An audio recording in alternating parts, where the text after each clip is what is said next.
আসসালামু আলাইকুম, সবাইকে স্বাগতম। আইসিটি বিষয়ের এইচটিএমএল সম্পর্কিত পাবনা ক্যাডেট কলেজে একটি প্রশ্ন এসেছিল।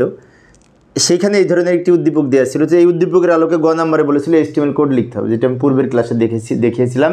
কিন্তু ঘ নম্বরে বলেছে যে মান্থ এবং সেভিংসের মাঝখানে হলিডেজ নামে একটি কলাম যুক্ত করে নতুন যে টেবিল তৈরি হবে তার জন্য কোড লিখতে হবে। আমি আবার বলছি, ঘ নম্বরে বলেছিল মান্থ এবং সেভিংসের মাঝখানে নতুন একটি হলিডেজ নামে এই কলাম যুক্ত করতে হবে। তাহলে কলাম হবে 1, 2, 3টা ছিল না, আর একটা মাঝখানে যুক্ত হয়ে 4টা হবে।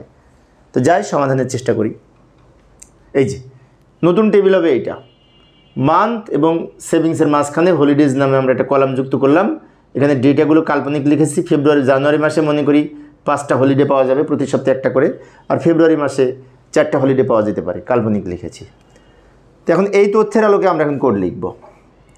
তো এইচটিএমএল কোড কীভাবে লিখতে হয় আমরা তো জানি, যে আমি এখানে লিখে দেখাচ্ছি। প্রথমে লিখব doc type HTML. Doc type HTML দ্বারা ডকুমেন্ট টাইপ এইচটিএমএল বোঝায় এবং এটি দ্বারা HTML5 ভার্সন নির্দেশ করে। এরপরে এইচটিএমএলের ওপেনিং ট্যাগ লিখব এবং এই টেবিলটা কিন্তু বডি অংশের মধ্যে তৈরি হবে, তা বডির ওপেনিং ট্যাগ লিখব এবং বর্ডার সমান 1 লিখলাম।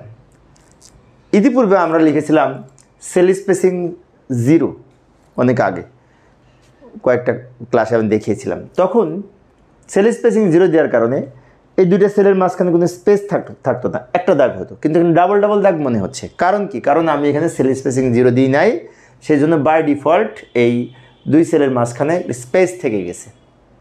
আমি যদি এখানে এই স্পেস বাদ দিতে চাই তো এখানে সেল স্পেসিং 0 দিতে হবে। তো যাই হোক, আমি দিই নাই, এইভাবে লিখবো, সমস্যা নেই।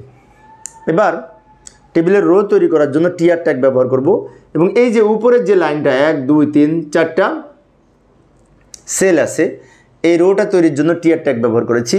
তো প্রথম সেলের তথ্যগুলি লক্ষ্য করলে দেখতে পাই সবগুলি কিন্তু বোল্ড আছে বাই ডিফল্ট এবং মাঝখানে সেন্টার অ্যালাইন। তো আমরা যদি টিএইচ ট্যাগ ব্যবহার করি, টিএইচ দ্বারা টেবিল হেডিং বোঝাই। টিএইচ ওপেন, টিএইচ ক্লোজ, মাঝখানে মান্থ লিখলাম। ফলে টিএইচ লেখার কারণে বাই ডিফল্ট লেখাটা মাঝখানে থাকবে এবং বোল্ড হবে। টিএইচ লিখলে মাঝখানে থাকে এবং বোল্ড হয়। আবার হলিডেজের দুই পাশে টিএইচ লিখব, সেভিংসের দুই পাশে টিএইচ লিখব এবং সেভিংস ফর হলিডের দুই পাশে টিএইচ লিখব, টিআর ক্লোজ করব।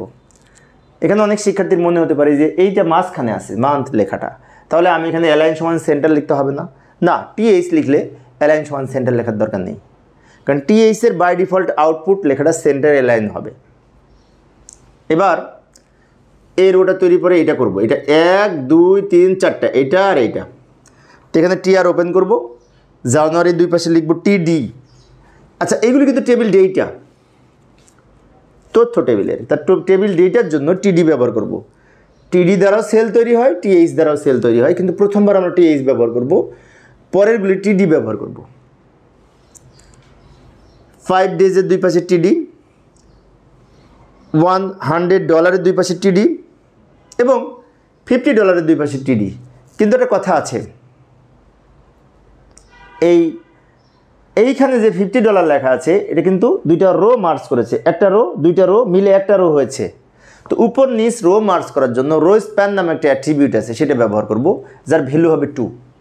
এই যে লক্ষ্য করি, টিডি রো স্প্যান সমান 2 লিখলাম। ফলে কি হলো, এই দুইটা রো একসাথে মার্জ করে একটা হবে এবং মাঝখানে আমরা দুই টিডির মাঝখানে কন্টেন্ট হিসাবে এই $50 লিখলাম।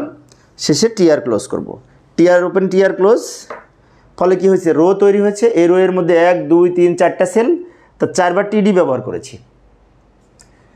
এই পর্যন্ত আমাদের হয়েছে, এখন বাকি আছে এইটুকু। এইটুকু লেখার জন্য আবার টিআর ওপেন, টিআর ক্লোজ করব। ফেব্রুয়ারির দুই পাশে টিডি, 4 ডেজের দুই পাশে টিডি অ্যান্ড $80 দুই পাশে টিডি। পরের পেজে যাই, এখানে জায়গা নাই।